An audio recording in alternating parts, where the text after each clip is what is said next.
Hello and welcome to D&I Conversations in Facilities Management with Louise powered by Boden Group. This 10-episode series is talking about a range of diversity and inclusion topics within the facilities sector. We are talking to experts who have got some fantastic credentials in diversity, who are going to help us answer the difficult questions within D&I. Today, we are very pleased to be joined by Roy Bean. Roy is a champion of race equality and the founder of Equality Partnership, a community interest company that works with corporations, academic institutions and recruitment agencies to connect Black students and professionals with employment. Hello, Roy. Hello, Roy. Hi, thanks for having me. Pleasure to join you on the podcast today. And as ever, we have Louise, our host. Hi, Louise. Good morning, Rowena. So welcome, Roy. Can you tell us a bit about your background? Okay, yeah, sure. So essentially, I'm a procurement professional, MSIPs. I've worked in procurement for about 10 years plus. Started off working in project management, actually working for a housing association, doing a bit of disabled adaptation work and some planned maintenance work. And then progressed up. I realised that organisations rely quite heavily on consultancy staff. Moved into that. And as a result of being a contractor, I actually noticed that I'm often in a position where I'm being interviewed and I'm up against people that are either older than me, different colour from me, stiff competition. But luckily and generally, I've been able to come away quite successful for the interviews that I've gone for. And I've thought to myself, there's some transferable skills here that other people from my community can benefit from. Mm-hmm. So as a result from that, I've started a company called Equality Partnership. And primarily that's focused on helping Black and minority ethnic people identify opportunities and climb up the career ladder and connect them with corporations so that they can fulfill their ultimate potential. Great. Is that working with graduate level upwards, right to senior management? Yeah, that's right. So essentially there's two segments that we focus on. So it's young people aged from 15 to 24. Mm-hmm. And for that target group, what we try and do is give them an understanding of some of the skills and techniques that they need in order for them to give the best account of themselves when they get an interview or an internship or whatever it might be. Yeah. And essentially what we do, because Equality Partnership is a community interest company, any income that we get, we reinvest it so that that target group can get services for free. And then you've got the older group, so 24 and above, and we consider that to be experienced hire. So primarily what we do for them is help them raise their profile, get coaching and mentoring, either they're at entry level in their career or that they're at mid-level and they're seeking to progress into management. In some instances, it might also be individuals that are just seeking to do a transition into another career and use their transferable skills to advance their options. Great. Okay. And you touched on before sort of some of the services that you offer for the more junior people. Can you sort of talk about some of them and some of the sort of initiatives that you run for them? Yeah, so just to give you a bit of an example, most recently we've been doing some work with PwC, PricewaterhouseCoopers, and primarily what we've been doing is working with them to attract talent to their Flying Start program. Yeah. So individuals that are on target to get AAB at A level or equivalent, they get an opportunity to apply for the program. If they're successful, then potentially there's a scenario where they could get a fully funded degree, a work placement at PwC, and if all of that goes well, a job within the company. So given that that's such a fantastic opportunity, things like that, we're keen to make sure that we showcase, we stir as much traffic as we can.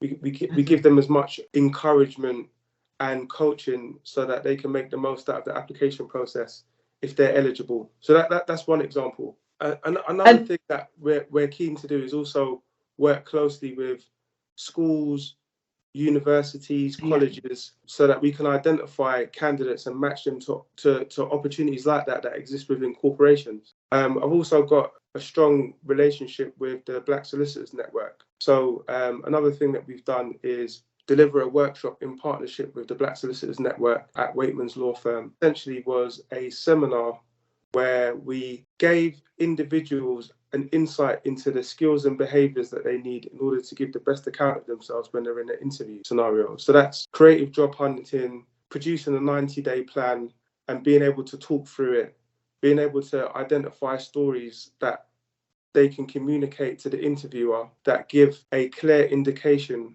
of the skills that they have and their ability to deliver the role. Those types of things, although it might sound common sense, but once you start doing the work, because like I said in the beginning, I interview quite often. I find that those types of things can be very beneficial to individuals, especially if they're starting out in their career or have been in a job for quite a while and haven't interviewed. Absolutely, because the process, especially for these internships or these entry-level positions, are fiercely competitive and can last 5 or 6 stages, can't they? Yeah, definitely. And I think a lot of it is practice and just understanding the key techniques, because sometimes you can find yourself getting, especially if it's something that you desperately want, you get that feeling in your belly, you get overexcited, you constantly find yourself reading up about the company time and time again, you try and memorize bits and pieces of your CV.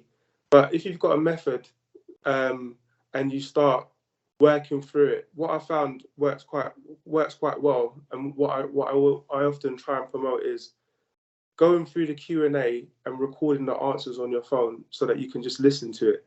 So all right, it's going to take a while for you to go through the Q&A and for you to maybe recite your 90-day plan or recite some answers to some of the questions that you anticipate that you're going to get. But you could be listening to that in the gym, while you're walking around, while you're doing housework, and then that can sink into your psyche. So little techniques and tricks like that are the types of things that I try and communicate. And what I found is a lot of organisations that provide support to individuals that are trying to progress their careers can be led by an individual done quite well, who works in isolation and just communicates their ideas on best practice. But what I try and do before I go into workshops, and just to make sure that I'm in touch with the target audience, is take a research-based approach where I get samples of individuals that are seeking to progress within their career, based on age group, based on sector, etc. Have a bit of a roundtable discussion so I can understand some of the barriers that they encounter, some of the things that are causing them anxiousness, and also just try and understand a bit from them about what they feel would be beneficial. Because it's all very well me speaking as a professional, trying to tell them what works for me, but I'm keen to ensure that what's conveyed at workshops and seminars is beneficial to the delegates and incorporates what they consider to be important. So that's one element of the research-based approach. Another element is what I'm keen to do is draw on experiences of others that have achieved prominent positions, and not just necessarily Black people, but from all walks of life that have been able to overcome challenges. So I like to interview people, understand a bit about their career journey. If they're like a CEO or they're in the C-suite, get a bit of an indication as to some of the key characteristics and behaviours that they've seen, especially if they're hiring people as well, what they like to see, some of the do's and don'ts as far as interview best practice, and feed that into my workshop content as well, so that it's not just best practice things that you could get from doing internet searches, etc. It's actually based on life experience and people's opinions. That's a really good idea, and then you get the breadth, don't you, of different different thoughts and different practices. So, Roy, your mission at Equality Partnership is to help organisations meet their inclusivity targets. So, what advice do you have to companies who are looking to attract and develop people of colour? In response to the Black Lives Matter movement, a lot of organisations made pledges, which is great. So they've made race equality pledges, showing a commitment to make sure that they've got a representative sample of people within their workforce. But often these organisations don't have the frameworks in order to make good on these pledges, have a connection to the community that they're targeting. So there's a few things that I try and help them with. One, just turning their pledge into an action plan that can be monitored and tracked. But also, just generally, with regards to organisational culture, I think there's a few key things that organisations can do so that they can move the dial. So one is just taking a look at their existing staff and listening to them. So I think it's good to have open lines of communication where you understand what's working and what isn't, and you encourage healthy conversations. Two, just looking at mentoring schemes. So where there are opportunities for staff to get mentored by people that are in prominent positions or that can provide advice that will help advance the career of individuals, then those mentoring sessions should be put in place. And I think these mentors should get an understanding of what that commitment means, as well as the mentees, even if it's a little bit of training to ensure that both parties get the most out of the process. And just speaking about mentoring, there's also reverse mentoring. So where, for example, an individual that is a member of staff has some key insights that they can share with their line management or with the senior executives, so that they can get a bit of an understanding about the challenges or the opportunities to expand on things at ground level or grassroots level. I think also what can work quite well is sponsorship. So if an individual is doing fairly well and their efforts are being recognised, if they are able to get a senior sponsor that is bought into their career and their career journey and is actively looking for opportunities for them to get involved in things, that can go a long way. Things like secondments, etc. So if an organisation looks at their staff, looks at opportunities that they have for professional development, dives into the one-to-ones between staff members and line management just to make sure that there is ongoing progression and there are challenges, the staff member feels comfortable enough to talk about it and the organisation is equipped to deal with it, then that can go a long way. Right. Amazing. That's I think really helpful. you've hit on some really important things there. And I think one of the ones or one of the threads that runs throughout all of that is listening to your employees. I think it's really common for executive teams to make a whole load of decisions and, decide how they're going to move forward with diversity and inclusion without starting off by listening to the people that they already have on the ground. One of the key ways of really doing authentic diversity is surveying the people you already have and finding out what they think about the way things are at the moment and what could be better. It's too easy, I think, probably to do all this in an ivory tower, don't you think, Roy? Yeah, definitely. And I think what can help an organisation as far as the leadership team is if they nominate a board level diversity champion or champions in each department. Right, I do. Because what can often happen is, and I've seen this in both the public and the private sector, an organisation might say, oh, D&I, okay, that's HR's job. And they just leave someone in HR picks it up, work through it. But it's quite a Herculean task for one individual to deal with, especially if it's not dealt with at senior level. And the diversity champion, just to explain, is a champion who works in the business but is responsible for instilling a accepting and diverse culture. I think it's an important role to help reduce discrimination and to create an inclusive work environment. Yeah. And have you found since the time that you've been working with the corporates that it is improving in terms of, introducing diversity champions and it being talked about and a lot more visible within businesses? Yeah, I think actions are being taken as far as developing leadership and management skills, where organisations are making moves to implement coaching and mentoring initiatives for underrepresented groups. What I've seen happen is a candidate will join an expert to observe and ask questions about what they do, so that's shadowing. And then the candidate would record the process that they observe. So they'll sit in a meeting, they'll record what they see, and then they'll start actually taking opportunities to lead a meeting, share a meeting, or have an active role in the meeting, while the mentee is beside them, observing and providing feedback after that process. And then as things progress, the candidate gets an ability to go solo and start performing the task themselves. So essentially, that's the evolution of that underrepresented individual and the development of the leadership skills within that person. And in order to make sure that those initiatives are driven through and implemented properly, I think what I've seen work well is staff appraisals that always incorporate continuous improvement and professional development, so that these strategies are brought to fruition rather than an isolated incident where, okay, that shadowing was fine, but you don't actually get to have long-lasting benefits. From your experience you have of working with university leavers, what barriers are young Black people coming up against when entering employment?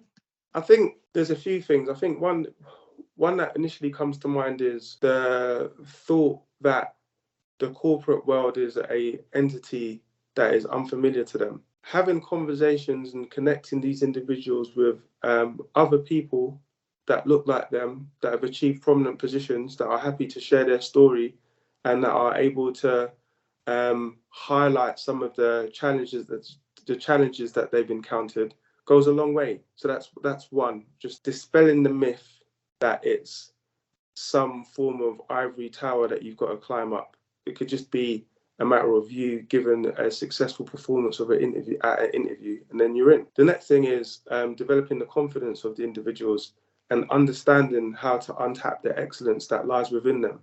So helping them understand how they can produce a CV and how they can talk about the skills and attributes that they possess, even if they haven't got a long work history, how they can communicate the successes that they've achieved in their lives, whether it be working in the community at an academic level or just their ability to meet competing deadlines in an academic environment. If you're able to articulate that quite well, there are a lot of transferable skills just in that isolated bit of work that can be beneficial to employers. So that's another thing. And I think sometimes it can be a matter of practice makes perfect.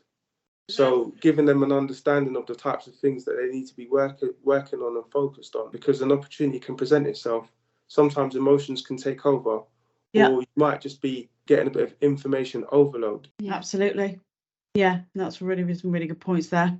Can I ask a question about what companies or hiring managers or office managers should avoid doing if they're looking to develop Black and ethnic minority employees within the workplace? We ask a lot of our guests sort of any examples of particularly bad practice they've seen from kind of the experience that you've had working with a diverse range of companies. What should employers be avoiding doing? So I'll start with a few headlines. So the first one is unequal access to promotions, projects and secondments. So in some instances, you can find a scenario where either people are hiring in their own image, or there's a bit of nepotism where their colleagues or peer group or someone that they like. I think maybe they should give some key considerations to how things have been historically as far as fast track programs, as far as secondments are concerned, and see if there are areas where they can identify people that are doing well, that come from underrepresented group, and see if they can give them a chance. And if they're not entirely ready for that opportunity, identify areas where they can coach them, because a lot of people are diamonds in the rough. The other thing is having an unclear racial equality strategy. So just touching on that point with regards to the Black Lives Matter movement, you might read the Times during the height of that move, and you see a lot of organisations publicly making announcements about their pledges to the Black Lives Matter movement, and then having spoken to their talent acquisition team or their diversity and inclusion lead and asking what their plan is in order for them to make good on the pledge, things start going quiet, or they're not entirely sure how they're going to do it, or they haven't got they haven't even worked on trying to connect with people so that they can understand a bit about the user journey. So obviously a lot of these corporations have Black people within their organisation, but they might not connect with them to understand what their experience of that organisation is. And if they're doing really well in that organisation, encourage them to talk about their experience and ask them if they're comfortable with sharing their experience with other people, because that can be very inspiring for other people. It is. It's very empowering. It's the whole top-down process, isn't it? Of if you've got aspirational people within that business who've got to a senior level that you go, well, yeah, I can do that, rather than I'm going to get to a glass ceiling and no, I can't go above that management level, or I can't move within the business into a different area or secondment, etc. So yeah, it's sort of part of the empowering process, isn't it, as well?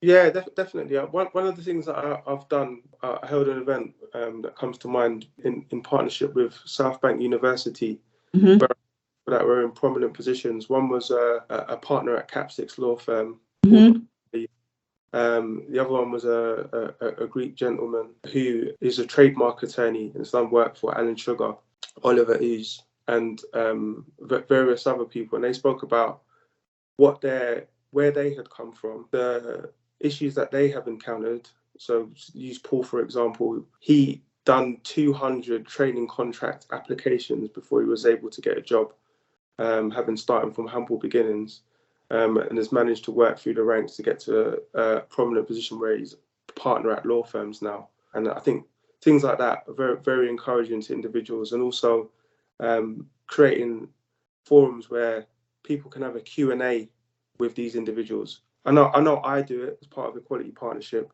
but I think organisations can also do that, so they can showcase individuals that have done well, and they can create opportunities for a Q&A. And that's not just the Black people that are in leadership positions or minority ethnics. That can be anyone. If you create an open dialogue where senior people can speak about their journey, that can be inspiring to everyone. And if you create an open dialogue where there can be a bit of a Q&A, that can help a manager understand how they make the transition from having a number of direct reports to progressing to a director where they're setting their agenda for an entire department. They can actually ask someone that question and start to unpack that a bit. Amazing. Great. I think we've covered some really important points there. I think communication is clearly key here. Listening to your employees, making sure that the right voices are getting the stage whenever there's an opportunity to do that. Is there anything else you would say to the audience who are looking to, improve race equality within their organisations? I would say I'll be happy to hear from you. So if you could check out my website, equalitypartnership.com. And also, feel free to contact me, roy@equalitypartnership.com. I think one of the key things that they should be focusing on is a review of their existing workforce, understanding what they have done to date, look at where it has got them, identify some key targets going forward, and actually make good on those targets and have a regular review. So I come from a project management background. Yeah. A lot of these individuals, a lot of these organisations, they have KPIs, they have management information when they're reporting in these board meetings, and it works well. That's why they're successful organisations. So if they transfer that approach to race equality, they develop a plan, they look at where they are, they look at where they want to be, they form partnerships with organisations like mine, they work well with organisations like yourselves, and look at what they can do with recruitment agencies in order to make sure that they've got a inclusive recruitment process. That can take them a long way, for starters. Diverse shortlists, and absolutely. Well, you've heard it here first. That's your full diversity strategy laid out for you right there by the expert. Thank you so much, Roy, for joining us today. Thank you for your time. Thank you, Louise. Thank you, Rowena. And we will speak to you next week. Bye. Bye. Thanks, Rowena. Thanks, Louise.